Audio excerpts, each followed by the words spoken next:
орта ғасырда өмір сүрген Жүсіп Баласағұн ақыл көркі тіл, тілдің көркі сөз, кісі көркі жүз, жүздің көркі сөз деп өсиет айтқан екен. Дәл осылайша 18 ғасырда жасаған әрі жырау, қолбасшы батыр болған шешен Бұқар жырау, ел бастау қиын емес, қонатын жер көл бар. Қол бастау қиын емес, шабатын жерде жау бар.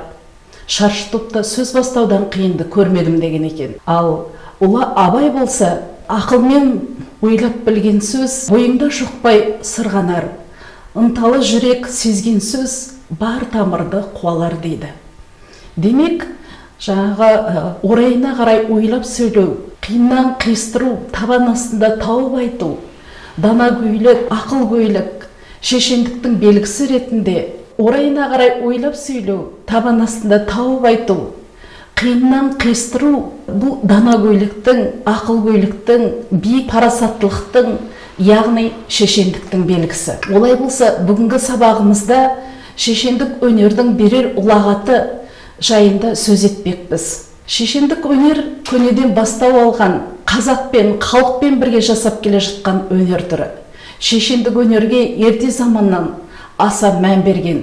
Ежелгі грек, Рим елдерінде шешендік өнерді риторика деген атпен жеке пән ретінде оқу дәстүрге айналған болатын. Міне ертеден сол елдердің әлемге, бүкіл дүние жүзіне танымал болған ғұламалардың қатарында біз Цицерон, Сократ, Протагор, Демосфен, Квинтилиан сияқты тұлғаларды айта аламыз. Демек, біздің қазақ елінде де, қазақ топырағында да аталмыш ғұламалар, шешендер сияқты біз де кенде емеспіз. Яғни, оған куә болатын қазақтың би шешендері, айтулы тұлғалары бар. Ол қазақтың мысалға Әйтеке, Қазыбек би, Төле би сынды, я болмаса көнеден жеткен Аяз би, Майқы билер есімдерін атауымызға болады. Сондай қазақ сөз өнерін, шешендік өнерін Фарабидан бастап Абайға дейін, Абайдан кейін де жаңағы жинастырған шешендік өнерді түптігейлі бірнеше ғалымдарымыз бар. Солардың қатарында Ахмет Байтұрсынұлын, Сәкен Сейфуллинді, Мұхтар Әуезовті, содан кейін Балтабай Адамбаевты, Рабиға Сыздықты, Серік Негимовті, Жақан Молдабеков сынды бірнеше тұлғаларды айтуымызға әбден болады. Қазақтың шешендік сөз үлгілерін жинақтап, халықтың осы бір ерекше қасиетін байқап, бағалаған белгілі ғалым Василий Радулов былай дейді: қазақтар мүдірмей, кідірмей, екпінмен сөйлейді.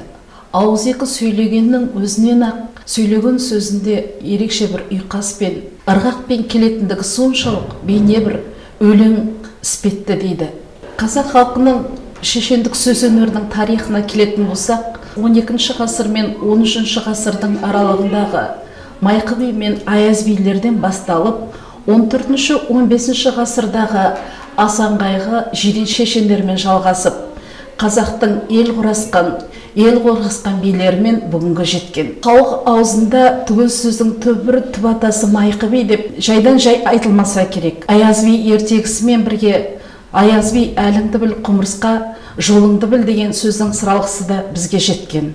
Өйткені Мадан ханның тұсында осы Аяз би және Құмырсқа батыр екеуі сенімді серіктерінің бірі бола тұра, күндердің бір күнінде сөзге келіспей, алдын кесіп, көңіліне жақпаған екен. Сонда Мадан хан оларға осылайша ескертіп жасаған екен: Аяз би әліңді біл, Құмырсқа жолыңды біл деп. Енді Майқы биге келетін болсақ, бұл жүздер арасындағы кикілжіңдерге, қызу айтыс тартыстарға, дау-дамайларға араласа жүріп, солардың басу үшін өзінің көшелі сөзін айтып, даналық сөздерін айтып, бітімгершілікке шақырып, осындай насихат жұмыстарын жасаған екен. Ол халық бірлігін бәрінен де жоғары қойған. Сондықтан да бірліксіз тірліксіз жоқ деген нақыл сөз де Майқы бидан бізге жеткен. Шешендік сөз өнері үшін ең бірінші өзіне дейінгі шешендік көркем сөз өнеріндегі тәжірибелерді жинақтап бойына сіңіреді. Екінші, шешендік сөздің ең басты алғы шарты бұл демократиялық қоғам. Яғни, сол шешендік сөзді қажет ететін орта керек. Қазақ би шешендері алты алаштың тату тәтті, ақ жарқын заманда өмір сүруін аңсап өтті. Билер тарихында қазақтың Төле би, Қаздауысты Қазыбек би, Әйтеке билердің орны ерекше екені белгілі. Олар өз дәуірінде елін, жерін шапқыншы жаудан қорғап қалуда, елдің, халықтың бірлігін сақтап нығайтуға барынша еңбектерін сіңірген. Хандарға ақыл кеңес беріп отырған. Бұл дегеніміз халықтың төрт құбыласын түгендеу. Осы мұратқа жетуде Төле би біліп айтқан сөзде құн жетпейді, туып айтқан сөзде шың жетпейді дейді. Төле би хан сұлтандар мен бектер мен билердің өзара қырқысынан ұлт тәуелсіздігі мен бостандығына еш нәрсе жетпейтіндігін ескерте келе, өзінің көшелі сөзін айтып, әрбір өзінің әділетті би екендігін қай кезде де танытып отырды. Осы елге бай құт емес, би құт дейтін қанатты сөзінен анық аңғаруға болады. Бізге келіп жеткен аңыз әңгімелерде Төле бидің ұлт бірлігін нығайтуды барынша жақтағаны аңғарылады. Сондай аңыз әңгімелердің бірінде Төле би бір сырқаттанып қалып көңілін сұрай келген екен. Қазыбек би, Көкі, Мәлік, Ержан билер Төле биден сұраған екен, кейінгіге сіздің қандай өсиетіңіз бар деп. Сонда Төле би былай деген екен: жүзге бөлінгеннің жүзі қара, ұруға бөлінгендердің құруға асыққандары, атаға бөлінгендердің адыра қалғаны, көпті қорлаған көміпсіз қалады деген екен. Әрі хан асса халқын сатады, халық асса хандыққа таласады деген екен. Төле бидің артында кейінгі ұрпаққа жарық жұлдыздай жол көрсетіп, жөн жоба сілтейтін көптеген нақыл сөздер қалғаны белгілі. Би шешендер сөздері айтпақ ойының ұшқырда тапқырлығымен таппасатын көркем теңеулерінің дәлдігімен, тілінің өткірлігімен де, айқындылығымен де ерекшеленіп отырды. Халықтың айтулы кемеңгерлердің бірі Қаздауысты Қазыбек би.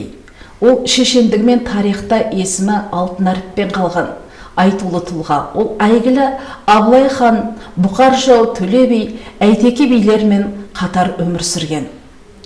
Қазыбектің шын мәніндегі шешендігі ақтабан шұбырынды, Алқакөл сұлама, жоңғар шапқыншылығына қарсы күрес кезінде оның есімі айрықша танылған. Қазыбек есімі екі елдің арасын бітімгершілікке шақыруда, елшілік жасау барысында аты аңызға айналған. Әйтеке биге келетін болсақ, ол жастайынан түрлі даудамайларға, талас тартыстарға қатысып, суырылып шығып, көшелі сөз айтып, өзінің шешендігімен жұртты тәнті еткен екен. Ертеде ұл жүздің бір жігітіне орта жүздің қызы ұзатылмақ болып, бірақ арғынның жігітіне қашып кеткен екен. Осы кезде екі елдің арасында үлкен даудамай туып, араға іріткі түсіп, малдарын барын талап, елдің берекесі қашқан екен. Сол кезде Төле би мен Қазыбек биге келіп халық жүгінген екен. Сол кезде былай деген екен: аға болып алдымен туасың, барымталап жылқымды неге қуасың деген екен. Төле би оған: артымнан ерген еркемсің, ағаңның көз тірісінде жеңгеңді неге ертесің деп өзіне қарсы сауал қойған екен. Бір мәмлеге келе алмаған. Сол кезде Әйтеке би тұрып: сабыр етіңіздер ағалар, ашу бар жерде ақыл тұрмайды. Ашу деген ағын су. Алдын ашсаң арқырар, ақыл дария, алдын тоссаң тоқырар. Кісі бірге туыспау керек, туысқан соң сөз қуыспау керек деген екен.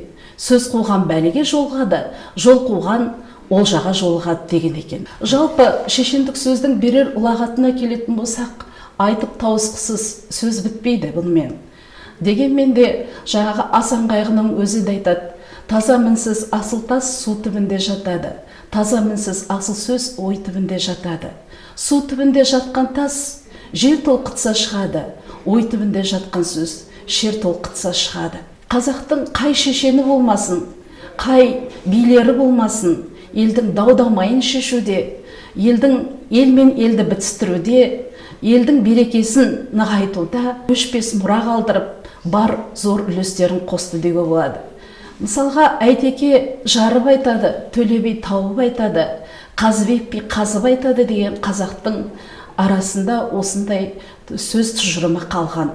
Демек біз атадан балаға мұра боп қалған осындай шешендердің ұлағатты сөздерін нақыл, қанатты сөздерін еш уақытта естен шығармай, көкейімізге түйіп, жадымызда сақтап, өзімізде өзгеге таратып, қазақтың, ұлтымыздың бай мұрасын, қазынасын сақтап, кейінгіге жеткізуді мұрат етуіміз керек. Құрметті тыңдаушылар, қош сау болыңыздар, тапсырмаларды өздеріңіз силабус бойынша орындай бересіздер.